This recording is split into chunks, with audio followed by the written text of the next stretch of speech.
నమస్తే, good morning. ఈరోజు వార్తల్లోని ముఖ్యాంశాలు. రాజకీయ కుట్రతోనే నిరాకరణ.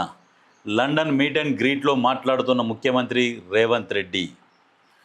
అయితే ఇక్కడ ఏంది, యుఎస్ పర్యటనకు పర్మిషన్ ఇవ్వాలి.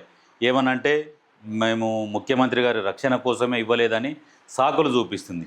యూకేకి ఇచ్చారు, యుఎస్కి ఇస్తే ఏంటంటే అక్కడ ఉన్న యూనివర్సిటీలతో ఒప్పందం చేసుకొని ఇక్కడ స్కిల్ యూనివర్సిటీలు ఏర్పాటు చేసి ఎంతోమంది పిల్లలకు, విద్యార్థులకు కావచ్చు, యువకులకు కావచ్చు, స్కిల్స్ నేర్పించడానికి అక్కడి నుంచి ఆ యూనివర్సిటీలతో ఒప్పందం చేసుకొని ఇక్కడ వాటి సంస్థల ద్వారా కొన్ని ఏర్పాటు చేసుకొని ఇక్కడ ట్రైనింగ్ ఇచ్చి ఉద్యోగ ఉపాధి అవకాశాలు కల్పించాలి, తెలంగాణని ముందుకు తీసుకుపోవాలనే ఒక లక్ష్యంతో పనిచేస్తుంటే దాన్ని కూడా రాజకీయ కక్షతోని అడ్డుకున్నారు.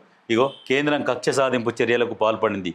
బోస్టన్ వెళ్ళలేకపోతున్నా, హైదరాబాద్ వస్తున్నా, వచ్చాక అన్ని విషయాలపై మాట్లాడుతా.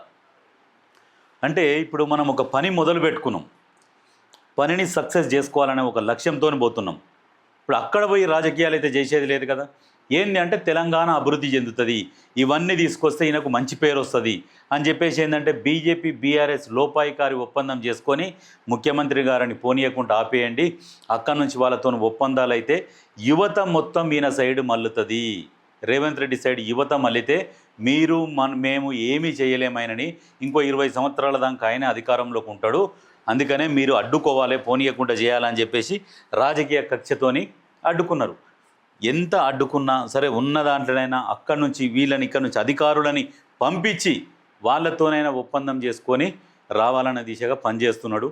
మీరు ఎన్ని కుట్రలు పన్నినా రేవంత్ రెడ్డి చెయ్యాలనుకున్నది టార్గెట్ రీచ్ అవుతాడు. ఇది రాసి పెట్టుకోరి. నాకు మద్దతుగా నిలిచిన ఖర్గే ఇతర నేతలకు ధన్యవాదాలు. రాష్ట్ర యువతకు అంతర్జాతీయ విద్యా శిక్షణ అందించడమే నా పర్యటన ముఖ్య ఉద్దేశం. అంతర్జాతీయ విద్యను అందియాలనే ఒక లక్ష్యంతో ముందుకు పోతే ఈ రకంగా కుట్రబన్ని అడ్డుకుంటున్నారంటే కొంచెమన్నా ఏదన్నా అనిపించాలి మీకు అందరికీ. దేశ నిర్మాణం, రాష్ట్రాభివృద్ధి విషయాల్లో రాజకీయాలకు అతీతంగా ఆలోచించాలి. లండన్ పర్యటన సక్సెస్ అయిందన్న ముఖ్యమంత్రి రేవంత్ రెడ్డి. దేశ నిర్మాణము, రాష్ట్రాభివృద్ధి వీటికి రాజకీయాలతోనే ముడిపెట్టకుండా ఒకరినొకరు సహకరించుకోవాలి అని చెప్పేసి చెప్తున్నాడు. అయినా కానీ మీకు ఎట్లుంటుందంటే ప్రతిదీ రాజకీయ కోణంలోనే చూస్తారు, ప్రతిదీ రాజకీయ కోణంలో. దీనివల్ల మనకేం లాభం, వీళ్ళకేం లాభం, కానీ ప్రజలకేం మేలు జరుగుతున్నది అనే ఆలోచన మాత్రం చేస్తలేరు. ప్రజలకేం మేలు జరుగుతుంది అనే ఆలోచన చేసే నాయకులు ఎవరు ఉన్నారంటే రేవంత్ రెడ్డి గారు. ఎందుకంటే ప్రజలకు మేలు జరిగే విధంగా పనిచేస్తే చరిత్రలో నిలిచిపోతారు. ఇది గుర్తుపెట్టుకోరు. ఎందుకంటే ప్రజలకు మేలు చేస్తే వాళ్ళు ఎప్పటికైనా గుర్తుపెట్టుకుంటారు. ఒక వైఎస్ఆర్, ఒక రేవంత్ రెడ్డి.